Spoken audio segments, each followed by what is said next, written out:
Welcome to VGG Music Live.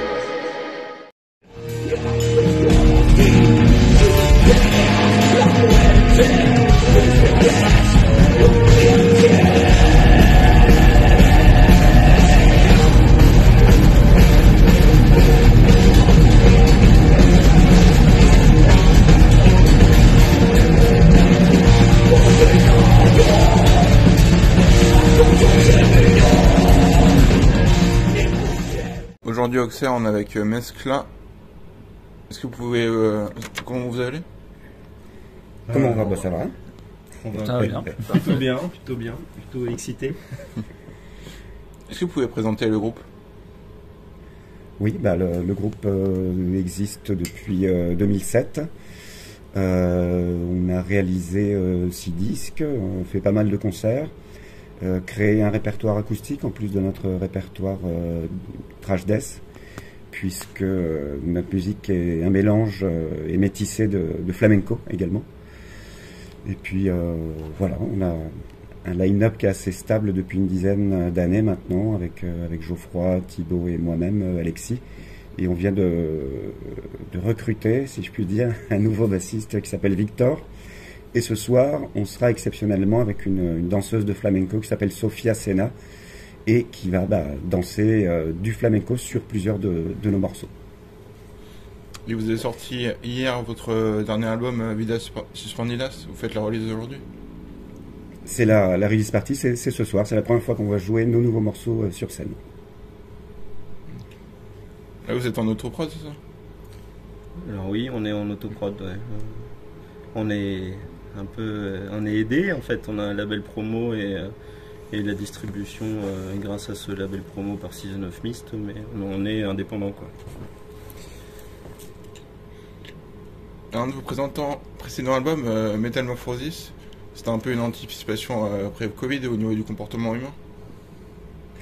Alors en fait, Metamorphosis, c'est un album qui est sur la thématique des insectes et des hommes, et donc qui compare un petit peu le comportement des hommes un petit peu avec ceux de certains insectes. Voilà, c'était le fil rouge un peu de l'album, notamment sur le morceau qui ouvre cet album, qui s'appelle Criaturas Indeseables. Ça parle des cafards qu'on considère comme des nuisibles, alors qu'en fait, je pense qu'on est plus nuisibles, nous, sur Terre, les humains, que les cafards. Voilà. C'est une question de position. Oui, vu le comportement qu'il y a eu au niveau du papier toilette pendant le confinement, et plus récemment au niveau de la pénurie d'essence, on voit ça. Oui, c'est ça. Et là, sur le dernier album, vous êtes parti sur 8 portraits de personnes luttant contre la maladie? Oui, alors c'est un album sur le courage, en fait, le courage effectivement d'affronter une maladie dont on n'est pas responsable, parce qu'il y a des maladies qu'on peut provoquer soi-même en ayant une mauvaise hygiène de vie ou en roulant trop vite en voiture, où il y a un tas de facteurs qui peuvent faire qu'on soit malade ou qu'on soit gravement blessé. Là, ça parle des maladies génétiques, celles qui nous tombent dessus par le destin. Voilà, c'est très très dur, c'est la loterie génétique. Il y a des gens qui naissent avec une différence très importante qui les handicape et qui malgré tout restent dignes et gardent le sourire.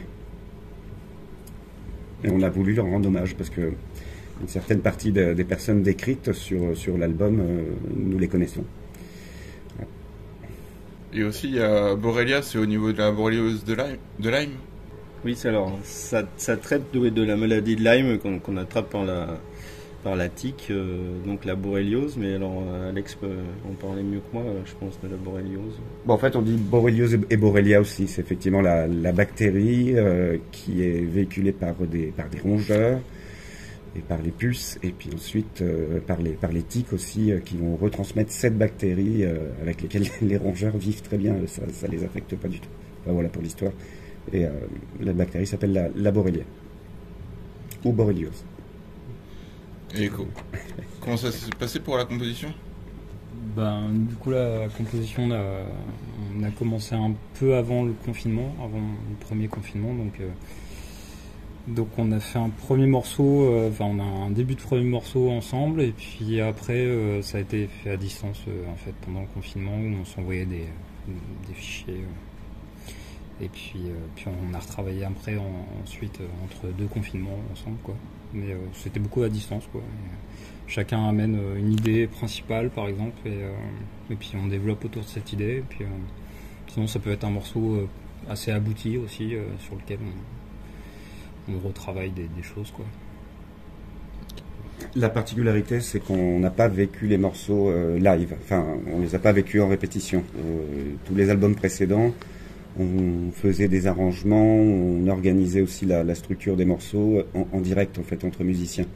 Là, on n'a pas pu le faire parce qu'on pouvait pas on n'avait pas de lieu pour répéter, puis on n'avait limite pas le droit de se voir avec les distances, etc. Donc, c'est vrai que ça a été beaucoup par fichier ou par atelier de 2 personnes, quoi. On a tout enregistré, on n'a pas vécu les morceaux en les jouant. Ouais, on a tout fait en MAO, quoi. C'est ça. Là, vous avez plus eu de temps pour la composition, du coup. Oui, ça c'est vrai. Oui, c'est vrai que ouais, je pense qu'on a pris quoi, 1 an et demi, facilement 1 an et demi pour arriver jusqu'à l'enregistrement. Donc, effectivement. Comment ça se passe pour mélanger flamenco et métal? Il faut trouver des gammes qui correspondent. Il y en a, parce que souvent dans le métal, tout le monde s'en rend peut-être pas toujours compte, mais il y a beaucoup de modes phrygiens. Le mode phrygien, il est très très très présent dans la musique flamenca, pas seulement, hein, mais en tout cas c'est celui qui le caractérise le plus. Donc on a réussi sur pas mal de riffs à faire un petit peu un parallèle, à intégrer des idées d'inspiration flamenca sans que ça saute trop aux oreilles non plus. Bien que sur notre nouvel album, c'est quand même un peu plus tranché que sur les albums précédents.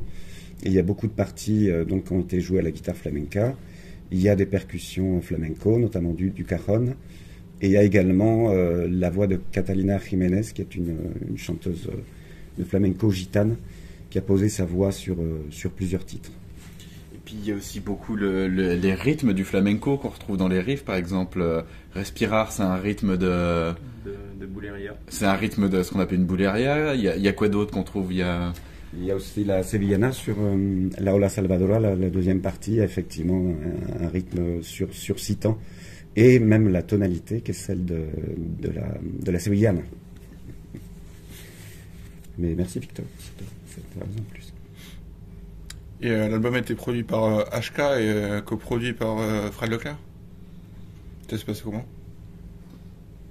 Du coup, oui, on a pris contact avec HK pour aller produire le disque au Vamakara Studio, et puis en fait on a pu travailler à distance avec Fred Leclerc sur la pré-production. Donc en fait on avait déjà une version de l'album quasi finie qu'on lui a envoyée. Lui il a proposé d'autres arrangements, on a fini après par faire nos propres choix dessus à partir de ça, quoi.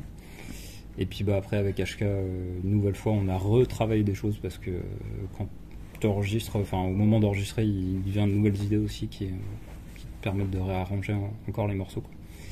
Et puis voilà, quoi. Donc ça s'est plutôt bien passé, quoi. C'était intéressant comme travail à faire qu'on n'avait jamais fait avec les précédents albums, de produire avec des gens, enfin avec des musiciens expérimentés, quoi, avant. Donc, oui, ça n'avait pas été aussi poussé dans le travail d'arrangement, réarrangement jusqu'à la version finale, en fait. C'est vraiment la première fois à la fois qu'on se fait aider, et à la fois que donc HK met sa patte sur ce disque, hein, clairement aussi. Hein. Vous avez fait l'enregistrement directement là-bas? Ouais, on a fait l'enregistrement directement chez lui. Il y a une partie qui a été faite en amont avec le bassiste qui a enregistré sur l'album, Valentin Maréchal. En fait, il a enregistré également les prises de guitare acoustique, les percussions et puis la voix de Catalina Jiménez. Du coup, ça nous a permis vraiment de concentrer sur le reste au Vamakara Studio, parce qu'en 2 semaines, c'est compliqué de tout faire aussi, tous ces instruments, quoi. Donc on a fait une grosse partie là-bas, et puis quand même quelques instruments additionnels en amont, quoi. Toute la partie métal a été enregistrée chez HK, en fait. Ouais, c'est ça. Ouais. Toutes les parties additionnelles, percussions, guitare, voix, flamenca, ont été enregistrées en dehors par notre bassiste de session. Voilà. Est-ce que vous avez une anecdote de studio? Pendant l'enregistrement? Je crois qu'il y a plusieurs anecdotes possibles. Effectivement, C'est plein de choses. Bah, déjà, une première, c'est que on a rencontré Stéphane Burier, qui était très ami avec HK, avec Nico. Donc voilà, c'était pour le côté émouvant, sympa. Et là, ce soir, du coup, on fait la première partie de l'autre Blast, et du coup, là, ça fait une belle boucle, c'est intéressant. par les anecdotes, il y a quoi? Il y a des imitations à non plus finir. Ah oui, on a un formidable imitateur dans le groupe de... Oui, Je joue avec ça, mais grand imitateur je vais pas vous le faire maintenant. Mais... de Las Palais, notre ami Geoffroy, et c'est vrai qu'il en a usé Abusé, et abusé.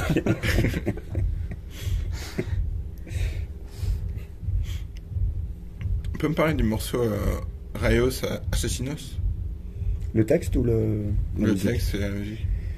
Bah moi je vais parler du texte et Thibaut de la musique parce que c'est lui qui l'a composé. Bah, le texte, ça veut dire les rayons assassins, et ça parle de la maladie des enfants de la Lune qui ne peuvent pas s'exposer au soleil parce que ça détruit complètement leur peau. Non seulement leur peau, mais en plus ça peut les rendre aveugles, ça leur bouffe les yeux, la rétine, etc. Donc ils doivent vivre à l'abri de la lumière, avec des filtres sur leurs fenêtres, et parfois même des combinaisons en fait, combinaisons anti-rayons ultraviolets. Et voilà. Et malgré tout, alors là c'est pas un portrait, c'est pas quelqu'un que j'ai rencontré. Je devais rencontrer la maman d'un garçon qui est scolarisé à Joigny, pas très loin d'ici, mais elle n'a jamais donné suite. Par contre, je me suis documenté et je suis tombé sur une fille qui habite en Amérique latine. Je ne voudrais pas dire de bêtises, peut-être au Pérou ou au Chili, je me souviens plus exactement, mais qui a fondé une association, voilà, pour soutenir et faire avancer la recherche. J'ai trouvé cette femme très courageuse, et donc voilà, j'ai écrit ce texte sur la maladie des enfants de la Lune. Et au niveau de la musique? Et niveau musique, je crois que c'est un des premiers morceaux qui est sorti, en fait. Et moi, je suis parti d'un compost de Bouleria, on en parlait tout à l'heure. Donc je suis parti vraiment du pattern rythmique pour composer la partie de batterie de l'intro du morceau. Puis j'ai posé les guitares après, et puis tout le reste après, je suis parti de la guitare pour essayer d'avoir un morceau un peu sombre, un peu...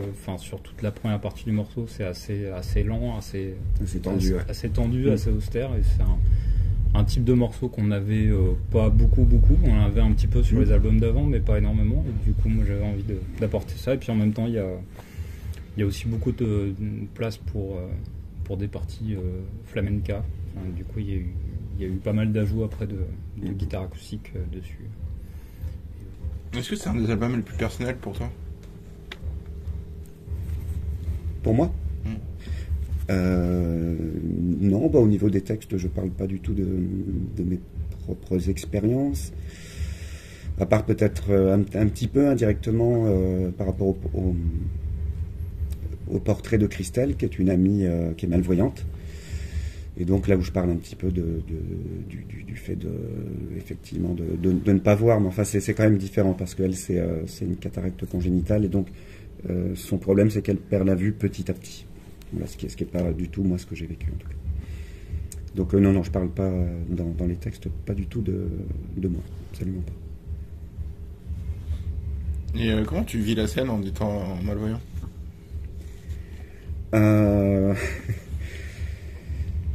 Je la vis bien. C'est moins facile, on va dire, d'invectiver peut-être le public, encore que je le fais. Je la vis bien avec autant de trac que mes collègues. Souvent on me dit tu t'en fous, les gens tu les vois pas, du coup t'as pas le trac. C'est pas vrai du tout. Je suis assez intelligent pour me les représenter. Donc bon voilà. Et j'aime bien les retours du public. J'aime bien quand ça gueule, quand ça applaudit. Et puis parfois quand il y a des gens qui sont vraiment au pied de la scène, ça me fait chaud au cœur. C'est sympa quoi. J'aime bien que les gens soient bien devant. Plus un ressenti intérieur, genre. Oui. Et tu peux me parler de la Ola Salvadora? Alors c'est un texte sur la bipolarité. plus précisément sur des crises maniaques en fait. La Ola Salvadora, ça veut dire la vague salvatrice. Mais c'est ironique, c'est pas une vague du tout qui sauve la personne. Mais des personnes bipolaires ont en fait des états d'hilarité, surtout quand ils prennent pas leur traitement. Et pendant ces périodes-là, ils n'arrêtent pas de rire, ils se prennent pour les rois du monde. Ils sont prêts à traverser une rue sans regarder parce qu'ils pensent que les voitures vont s'arrêter, vu que c'est les rois. Enfin, plein de choses comme ça. Ils sont très libérés aussi, bon, pas tous, hein, mais sexuellement, etc. C'est des crises maniaques. Et le morceau décrit plutôt ces crises-là, en fait. D'accord, donc l'album traite à la fois des maladies physiques et psychiques. Ouais, mais alors la bipolarité, on ne sait toujours pas il est fort possible que ce soit génétique. C'est quasiment sûr, même. Mais oui, enfin, c'est psychique en même temps, oui, t'as raison. Et au niveau de vos influences?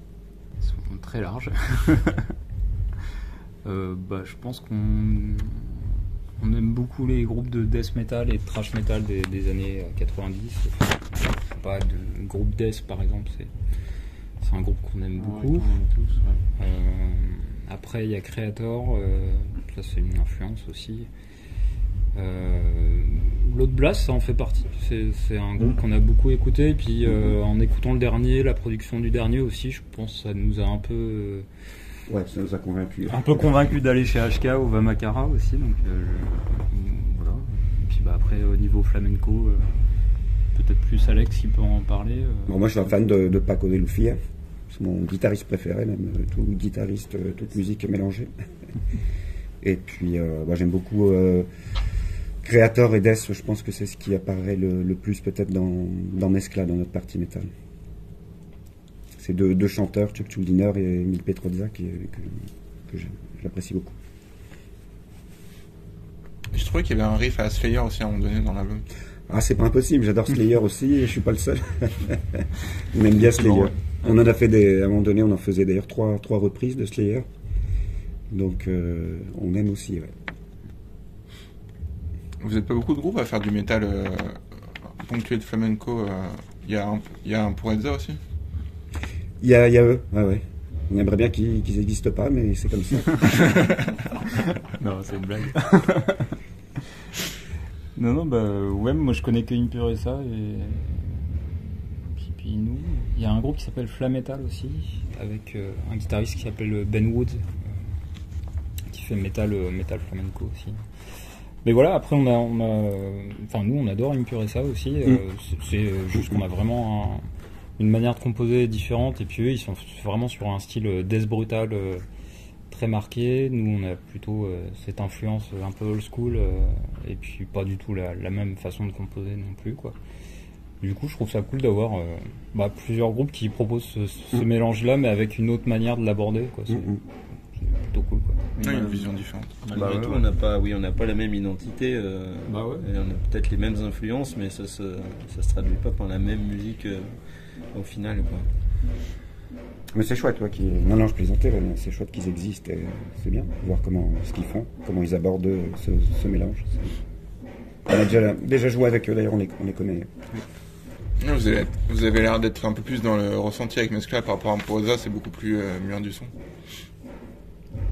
Ah oui, c'est une musique plus violente que la nôtre. C'est plus brutal, ouais. Ouais. Cela dit, moi j'aime beaucoup aussi, mais c'est vrai que nous on est beaucoup sur les mélodies, beaucoup sur le côté épuré de certains riffs. Voilà, enfin, oui, c'est ça, on va avoir une manière de composer peut-être plus aérée, parce que c'est pas dans nos codes d'avoir...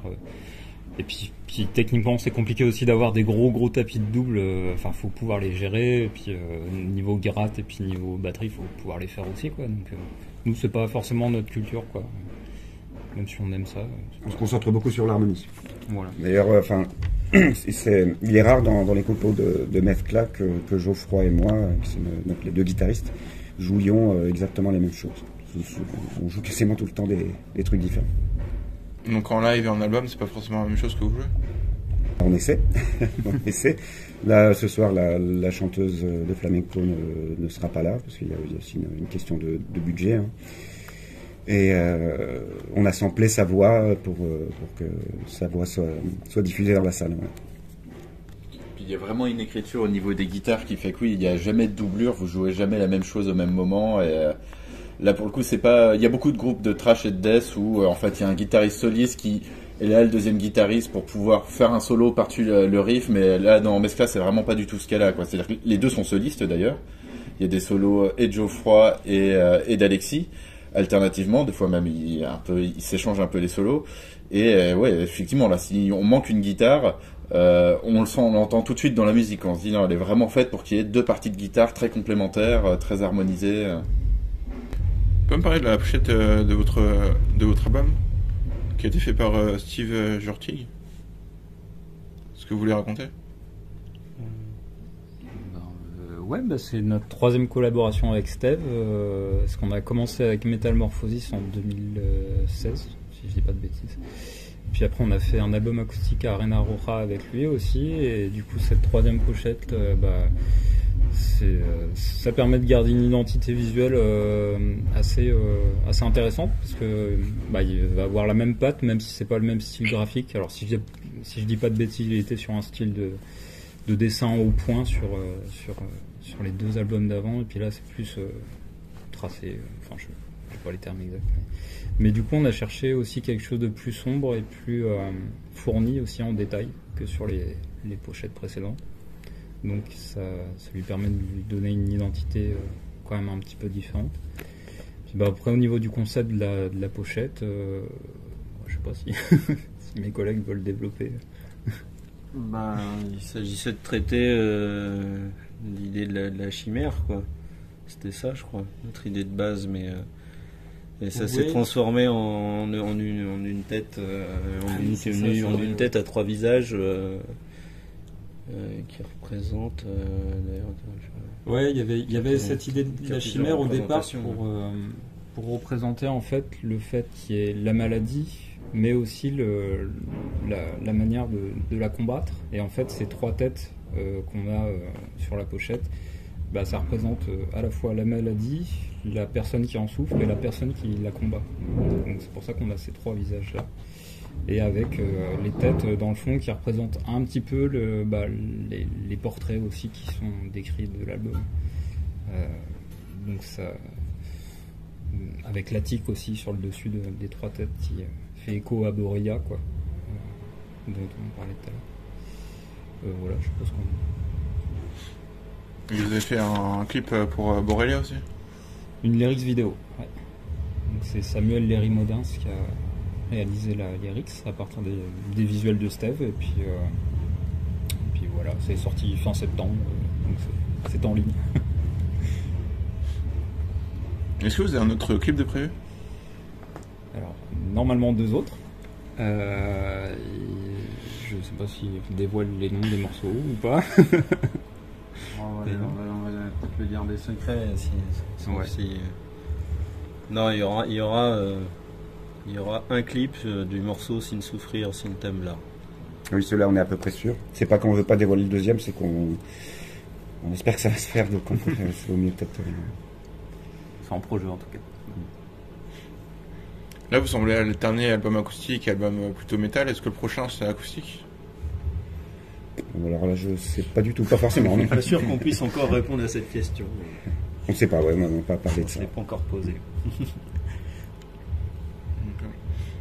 Est-ce que vous arrivez à vous exporter hors de France? Pour l'instant, non. On a une date en Suisse, quoi. Oui, c'est vrai. Si, c'est vrai. Oui. On a une date en Suisse début décembre, mais pour l'instant, non. C'est compliqué déjà de trouver des dates. Enfin, c'est un peu notre talon d'Achille. Donc, on a démarché un booker espagnol, dont on attend la réponse. Le groupe irait bien en Espagne, en Amérique latine, par exemple. Je pense, ouais. Je pense. Après, on n'a pas fait beaucoup de démarches dans ce sens-là non plus.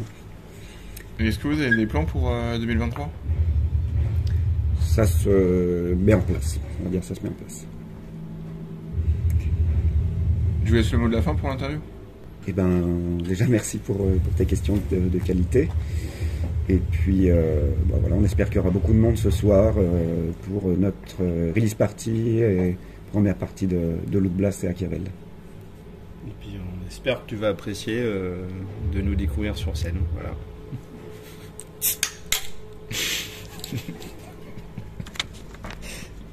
Pas mieux.